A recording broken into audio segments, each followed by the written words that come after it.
नमस्कार साथियों, मैं Ajay Kumar. Rare earth element का इस्तेमाल कच्चे माल के तौर पर टेक्नोलॉजी, डिफेंस, एनर्जी, मेडिकल जैसे क्षेत्रों के उन सभी इक्विपमेंट में होता है जिनके बिना मानव समाज की भविष्य की प्रगति की कल्पना करना मौजूदा वक्त में लगभग असंभव है। स्मार्टफोन से लेकर के कंप्यूटर तक, हार्ड डिस्क से लेकर के सेमीकंडक्टर तक, विंड टरबाइन से लेकर के सोलर पैनल तक, बैटरी से लेकर के मोटर बैटरी तक, मिसाइल से लेकर के जेट इंजन तक, रडार से लेकर के लेजर सिस्टम तक, एमआरआई मशीन से लेकर के कैंसर के इलाज की मशीन तक, ऐसे सभी इक्विपमेंट में रेयर अर्थ एलिमेंट का इस्तेमाल कच्चे माल के तौर पर मिलता है। कहने का मतलब यह है कि जिन देशों के पास रेयर अर्थ मिनरल है, जैसे कि बेस्टनासाइट, मोनाजाइट, लोप्राइट, जिससे रेयर अर्थ एलिमेंट निकलता है और उसे इस्तेमाल करने की तकनीक है, वह देश इतना आगे हैं कि किसी भी देश की आर्थिक प्रगति, राष्ट्रीय सुरक्षा और संप्रभुता के लिए चुनौती बन सकते हैं। इस मामले में अगर भारत की बात की जाए तो भारत में रेयर अर्थ मिनरल का दुनिया में तीसरा सबसे बड़ा रिजर्व है। भारत का ज़्यादातर रिजर्व आंध्र प्रदेश, कर्नाटक, उड़ीसा और केरल में फैला हुआ है, लेकिन फिर भी भारत में रेयर अर्थ मिनरल का दुनिया भर में केवल 1% हिस्सा ही रेयर अर्थ एलिमेंट में तब्दील होता है, प्रोड्यूस होता है। ऐसा इसलिए है क्योंकि भारत के पास रेयर अर्थ मिनरल का रिजर्व तो है, मगर इसे निकालने की टेक्नोलॉजी नहीं है। टेक्नोलॉजी विकसित करने के लिए सरकार और प्राइवेट क्षेत्र को भारी खर्च करना पड़ता है। सरकार और प्राइवेट क्षेत्र के जरिए ऐसा माहौल बनाना पड़ता है जो ज्ञान, विज्ञान और तकनीक में दिलचस्पी पैदा करने से जुड़ा हुआ हो। यहाँ पर नरेंद्र मोदी की सरकार फेल है, और पिछले 11 साल से क्यों फेल है उसका कारण आप सब जानते ही हैं। वहीं पर अगर चीन की बात की जाए तो दुनिया भर में रेयर अर्थ मिनरल का सबसे बड़ा रिजर्व चीन के पास है। और चीन के पास केवल रिजर्व ही नहीं है, बल्कि चीन रेयर अर्थ एलिमेंट के एक्सप्लोरेशन, प्रोसेसिंग और रिफाइनिंग सब में आगे है। यानी चीन उस तकनीक में दुनिया में सबसे आगे है जिसके जरिए रेयर अर्थ मिनरल को वैसे रेयर अर्थ एलिमेंट यानी कच्चे माल में बदल दिया जाता है जिसका इस्तेमाल डिफेंस से लेकर के टेक्नोलॉजी और मेडिकल के इक्विपमेंट में किया जा सके। यानी रेयर अर्थ एलिमेंट की वजह से चीन के पास वह क्षमता है कि वह दुनिया के ताकतवर से ताकतवर मुल्क को अपनी शर्तों पर झुका सके। रेयर अर्थ एलिमेंट की वजह से चीन ने अमेरिका की टैरिफ युद्ध के खिलाफ ऐसा माहौल बनाया कि अमेरिका को चीन के सामने झुकना पड़ा। अमेरिका ने जब चीन पर भारी भरकम टैरिफ लगाया तो चीन ने अमेरिका को रेयर अर्थ एलिमेंट की सप्लाई बंद कर दी, क्योंकि यह सप्लाई किसी भी देश के जरिए अमेरिका को पहुंच सकती थी।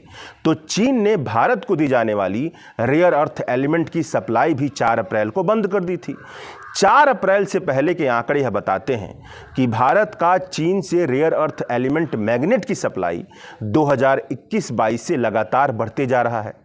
भारत की ज़रूरत का तकरीबन 93% रेयर अर्थ एलिमेंट मैग्नेट का हिस्सा चीन से आ रहा था। 4 अप्रैल को जब चीन ने रेयर अर्थ एलिमेंट की सप्लाई पर पाबंदी लगा दी, और जिसके बाद से लेकर अब तक की स्थिति पर इंडियन एक्सप्रेस में एक रिपोर्ट छपी है कि भारत के पास केवल 2-3 हफ्ते इस्तेमाल करने के लिए परमानेंट मैग्नेट बचा हुआ है, जिनमें से ज़्यादातर रेयर अर्थ एलिमेंट से बनाए जाते हैं, जिन्हें रेयर अर्थ एलिमेंट मैग्नेट भी कहा जाता है, जिनका इस्तेमाल electric vehicle, motor, aerospace, defence जैसे महत्वपूर्ण जैसे क्षेत्रों में होता है। यह उम्मीद की जा रही है कि भारत के इंडस्ट्री के एग्जीक्यूटिव चीन में जाकर के इस मुद्दे पर बातचीत करेंगे और सप्लाई साइड में जो शॉर्टेज आया है उस परेशानी का हल निकाल लेंगे। संभव है कि हल निकल भी जाए।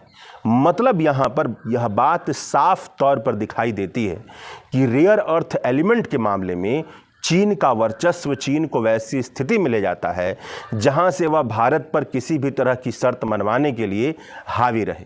भविष्य में अगर भारत ने rare earth element exploration, processing और रिफाइनिंग की टेक्नोलॉजी विकसित कर रेयर अर्थ एलिमेंट के प्रोडक्शन को नहीं बढ़ाया तो चीन भारत की आर्थिक प्रगति, राष्ट्रीय सुरक्षा और संप्रभुता के लिए खतरा हमेशा बना रहेगा। रेयर अर्थ एलिमेंट की सप्लाई रोकने का डर दिखाकर भारत की संप्रभुता पर हमला भी कर सकता है। साल 2005 में international union of pure and applied chemistry ने रेयर अर्थ एलिमेंट को परिभाषित कर यह बताया था कि 17 एलिमेंट के समूह मिलकर के रेयर अर्थ एलिमेंट का निर्माण करते हैं। इन 17 एलिमेंट की खूबी यह होती है कि हाई डेंसिटी वाले होते हैं, हाई कंडक्टिविटी वाले होते हैं, इनमें चुंबकीय गुण होते हैं।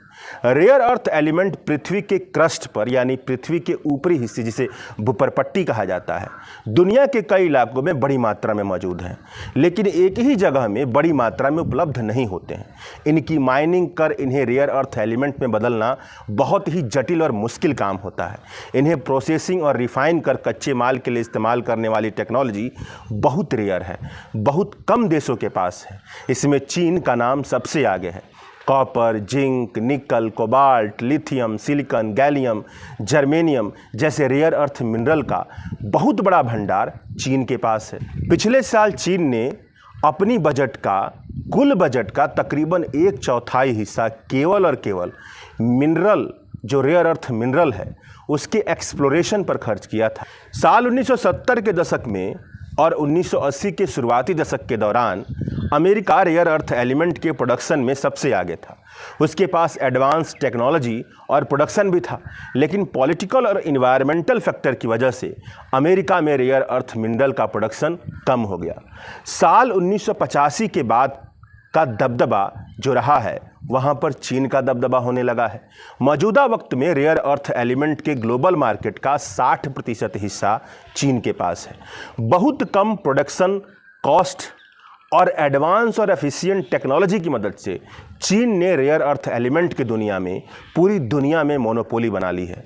इन सब के अलावा चीन ने बहुत ही रणनीतिक तौर पर दुनिया के दूसरे मुल्कों में भी मौजूद रेयर अर्थ एलिमेंट के सेक्टर में इन्वेस्टमेंट किया है।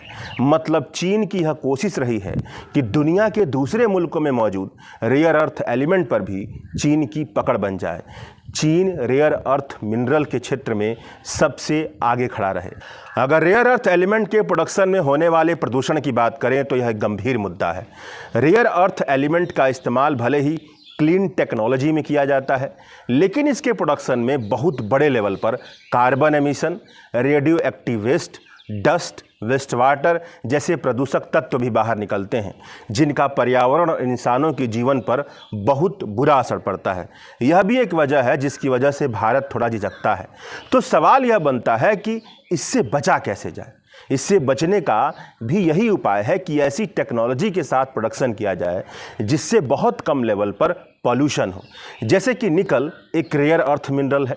इसका इस्तेमाल इलेक्ट्रिक व्हीकल्स में किया जाता है। इलेक्ट्रिक व्हीकल्स को ट्रेडिशनल फॉसिल फ्यूल टेक्नोलॉजी पर चलने वाली गाड़ियों के विकल्प के तौर पर देखा जा रहा है। ऐसा माना जा रहा है कि इससे कम प्रदूषण होगा, मगर निकल के प्रोडक्शन में बहुत बड़े लेवल पर पॉल्यूशन होता है। इस पॉल्यूशन को कम करने के लिए लगातार रिसर्च भी चल रहा है। बहुत बड़े लेवल पर इन्वेस्टमेंट किया जा रहा है। नेचर पत्रिका में प्रकाशित एक रिसर्च पेपर से बात यह पता चलती है कि अगर निकल का प्रोडक्शन जिस अयस्क से किया जाता है, जिस ओर से किया जाता है, उस ओर से निकालने के लिए कार्बन की जगह हाइड्रोजन प्लाज्मा का इस्तेमाल किया जाए तो कम लेवल पर पॉल्यूशन होगा। कहने का मतलब यह है कि मौजूदा वक्त में टेक्नोलॉजी के इस्तेमाल से अगर प्रदूषण फैल रहा है तो ऐसा भी संभव है कि टेक्नोलॉजी का इस्तेमाल कर प्रदूषण को कम किया जाए। यानी अगर भारत को प्रगति के रास्ते पर आगे बढ़ना है, अपनी राष्ट्रीय सुरक्षा और संप्रभुता के साथ समझौता नहीं करना है, तो जरूरी है कि वह टेक्नोलॉजी पर गंभीरता से ध्यान। अगर चीन जैसे देश के पास रेयर अर्थ एलिमेंट का बहुत बड़ा भंडार है, तो भारत के लिए यह भी जरूरी है कि भारत इस विदेश नीति के साथ भी चले कि भारत और चीन के आपसी रिश्ते सहयोग पर आधारित हों, न कि वैश्विक ताकतों की खेमेबाजी और गुटबाजी पर। कहने का मतलब यही है कि चीन अगर रेयर अर्थ एलिमेंट का इस्तेमाल अपनी विदेश नीति में हथियार के तौर पर कर रहा हो, दूसरे देश के राष्ट्रीय सुरक्षा और संप्रभुता पर दबाव बनाने के लिए कर रहा हो, तो भारत इससे कैसे निपटेगा। शुक्रिया।